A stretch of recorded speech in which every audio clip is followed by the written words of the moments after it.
In this timeline on Figjam, it's set up so that it's a tree that branches out. The first thing that I would want to do is zoom in a bit to see better.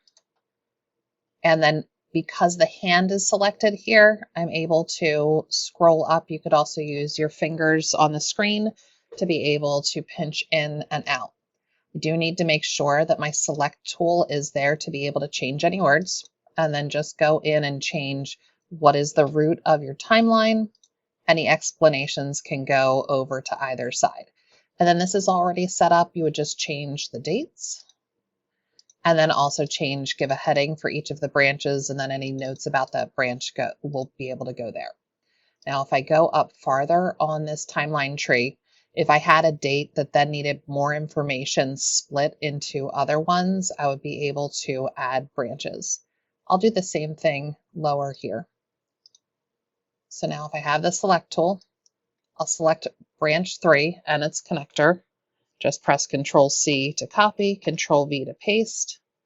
And if I pull this over, here's how the connectors work. I just take this connector and link it into where it's branching out from. Rename the title, and for now I'm just going to call it 3A. And that's connected.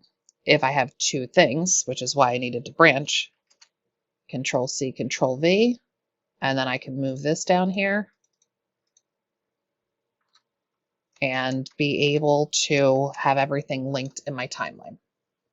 When you're looking at individual tools, if you wanted to add anything, a square here would just be adding another text box. And you'll see when you have any of the boxes that they come, you can see where they would like to connect to.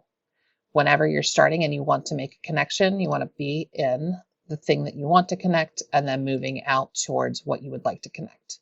You can just create a connector. So if I start here, and then I can connect out to this. When I select any of these connections, so I'll go with the connector that's already created here. You'll see that it has 3 parts. This is what the start point is. This is the connector, and this is the end point. So that is showing. So you have different options. You can have solid arrows, a triangle, circle, diamond, or just a straight line. So you could get to control what your connectors look like as they're connecting to each of these pieces. But then if I need to move something, so I need more space for this note, if I move this, those connectors will stay connected to it.